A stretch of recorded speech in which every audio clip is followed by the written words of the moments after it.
ومن كان مريضا أو على سفر فعدة من أيام بسم أخر. اللہ الرحمن الرحیم نحمدہ ونصلی علی رسولہ الکریم اما بعد.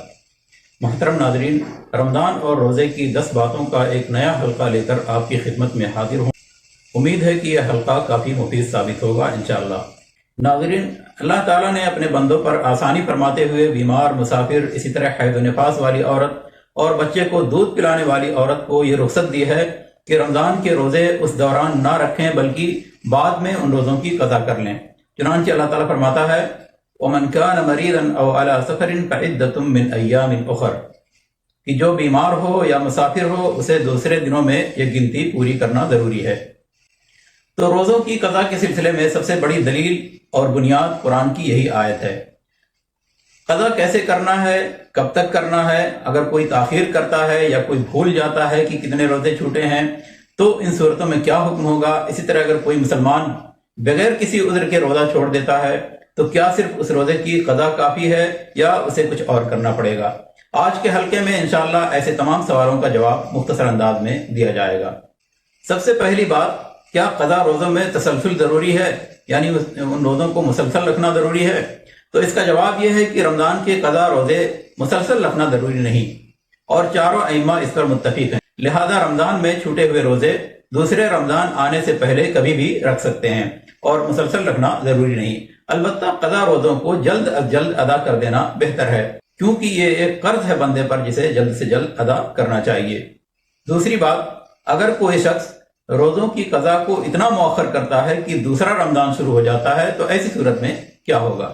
اگر کوئی قضا روزے اگلے رمضان تک مؤخر کر دے تو ایسی صورت میں صحابہ کرام کی ایک بڑی جماعت اور محقق علماء کی اکثریت نے قضا کے ساتھ ساتھ کفارہ بھی لازم قرار دیا ہے.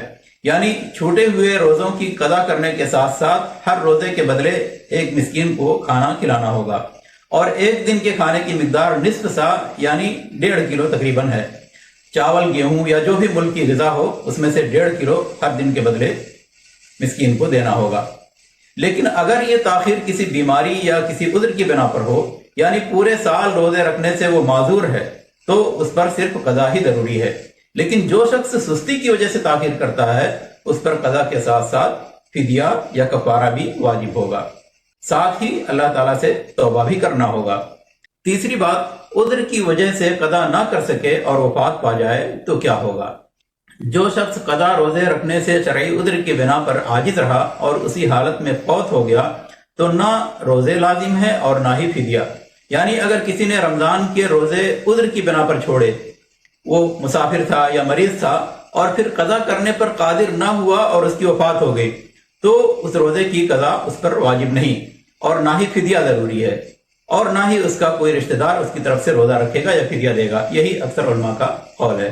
چوتھی بات، کیا میت کی طرف سے روزہ رکھنا یا فدیہ دینا صحیح ہے؟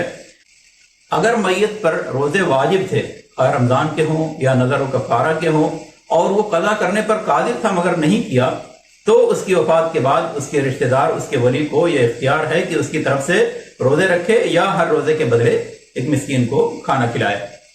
پانچویں بات، اگر کسی شخص کو یاد نہیں کہ چھوٹے ہوئے روزوں کی کتنی تعداد ہے اور کئی سال گزر گئے تو کیا حکم ہوگا؟ تو ایسی صورت میں 3 چیزیں واجب ہوں گی. پہلی چیز، اللہ سے توبہ اور استغفار کرنا ضروری ہے. دوسری، غالب گمان کے مطابق روزوں کی قضا کرے، یعنی غور و فکر کرنے کے بعد جو تعداد زیادہ یقینی لگے اس کے مطابق وہ روزوں کی قضا.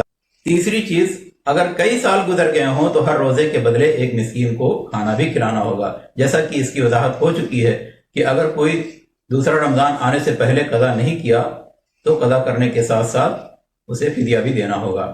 چھٹی بات، اگر کسی شخص نے بلا کسی عذر کے روزے چھوڑ دیے، یعنی ایک مسلمان جو بالغ ہے، نہ وہ مریض ہے، نہ مسافر ہے اور نہ کوئی اور عذر ہے اس کے پاس، پھر بھی وہ روزے چھوڑ دیتا ہے تو اس کا کیا حکم ہوگا؟ اگر کسی نے بلا عذر کے روزہ چھوڑا ہے تو اس کی 2 صورتیں ہیں. پہلی صورت کہ اس نے سستی کی وجہ سے چھوڑا ہے، سستی اور کاہلی کی وجہ سے اس نے چھوڑا ہے، تو اس صورت میں اس نے ایک کبیرہ گناہ کا ارتکاب کیا ہے جس سے جلد توبہ کرنا ضروری ہے. ساتھ ہی روزے کی قضا بھی کرنا ضروری ہے. جو روزے اس نے سستی اور کاہلی کی وجہ سے چھوڑے ہیں ان روزوں کی قضا بھی کرنا ضروری ہے۔ اور بعض علماء نے تو کفارہ بھی لازم قرار دیا ہے۔ کفارہ کیا ہے؟ ایک روزہ اگر بلا کسی عذر کے چھوڑا ہے تو ایک روزے کے بدلے 60 روزے مسلسل رکھنا ضروری ہے، اور اس کی استطاعت نہ ہونے پر 60 مسکینوں کو کھانا کھلانا ہوگا۔ اللہ المستعان۔ دوسری صورت، روزے کی فرضیت کا انکار کرتے ہوئے کسی نے روزہ چھوڑا ہے تو یہ تمام ائمہ کے نزدیک کفر ہے۔ یعنی کوئی شخص یہ کہہ کر روزہ چھوڑے کہ روزہ ضروری نہیں ہے، کیا فائدہ ہے روزہ رکھنے سے، ایسا اگر کوئی مسلمان کہہ کے روزہ چھوڑ دیتا ہے تو یہ کفر ہے۔ اگر اس نے توبہ کر لیا تو ٹھیک، ورنہ وہ مرتد سمجھا جائے گا، یعنی دین اسلام سے خارج سمجھا جائے گا وہ، نعوذ باللہ۔ ساتویں بات، کیا نفل روزہ قبل از قضا جائز ہے؟ اگر کسی پر فرض روزے کی قضا باقی ہے اور وہ شوال کا نفلی روزہ، محرم کا نفلی روزہ یا کوئی اور نفلی روزہ رکھنا چاہتا ہے تو یہ جائز ہے، لیکن فوت شدہ روزوں کی قضا پہلے کر لینا یہ زیادہ بہتر ہے۔ آٹھویں بات، کیا واجب روزہ شروع کرنے کے بعد اسے پورا کرنا ضروری ہے یا بیچ میں چھوڑ سکتا ہے؟ اگر کوئی شخص واجب روزہ جیسے قضا، کفارہ وغیرہ شروع کر دے تو شرعی عذر کے بغیر اسے توڑنا جائز نہیں۔ مثال کے طور پر کوئی شخص رمضان کا قضا روزہ کسی دن رکھنے کی نیت کرے، پھر پیاس کی شدت کی وجہ سے کہے کہ آج روزہ توڑ دیتا ہوں، کسی اور دن رکھ لوں گا، تو یہ جائز نہیں۔ ہاں، اگر نفلی روزہ اس نے رکھا ہے تو وہ بیچ میں توڑ سکتا ہے، لیکن فرض روزہ بلا کسی عذر کے نہیں توڑ سکتا ہے۔ نویں بات، حاملہ اور دودھ پلانے والی خواتین کا کیا حکم ہے؟ جو عورت حمل کی مشقت یا شیرخوار بچے کی وجہ سے روزہ چھوڑ دے تو بعد میں اس پر صرف قضا لازم ہے، فدیہ نہیں۔ چنانچہ اگر اسے پورے سال قضا کا موقع نہ ملے اور دوسرا اور تیسرا رمضان آ گیا تب بھی اسے صرف قضا ہی کرنا ہوگا، اس پر فدیہ ضروری نہیں۔ بعض علماء نے تو یہاں تک کہا ہے کہ صرف فدیہ ہی دینا ہوگا، حاملہ اور مرضعہ کو قضا کرنے کی ضرورت نہیں، لیکن یہ ضعیف قول ہے۔ راجح یہی ہے کہ یہ مریض اور مسافر کے حکم میں ہیں جن کو بعد میں قضا کرنا ہوتا ہے۔ 10ویں بات، قضا کی نیت رات میں کرنا ہے یا دن میں؟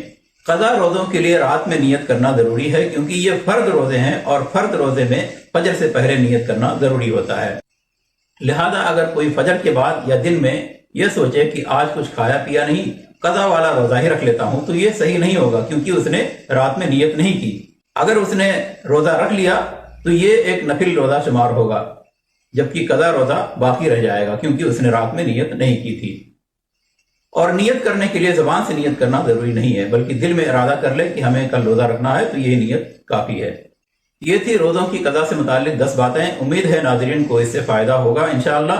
اللہ تعالیٰ سے دعا ہے کہ ہمارے صیام و قیام اور تمام عبادتوں کو قبول فرمائے اور تمام مسلمانوں کو صوم و صلات کی پابندی کرنے کی توفیق دے، اور جو روزے چھوٹے ہیں انہیں جلد سے جلد قضا کرنے کی ہمت عطا فرمائے۔ آمین۔ وآخر دعوانا ان الحمد للہ رب العالمین۔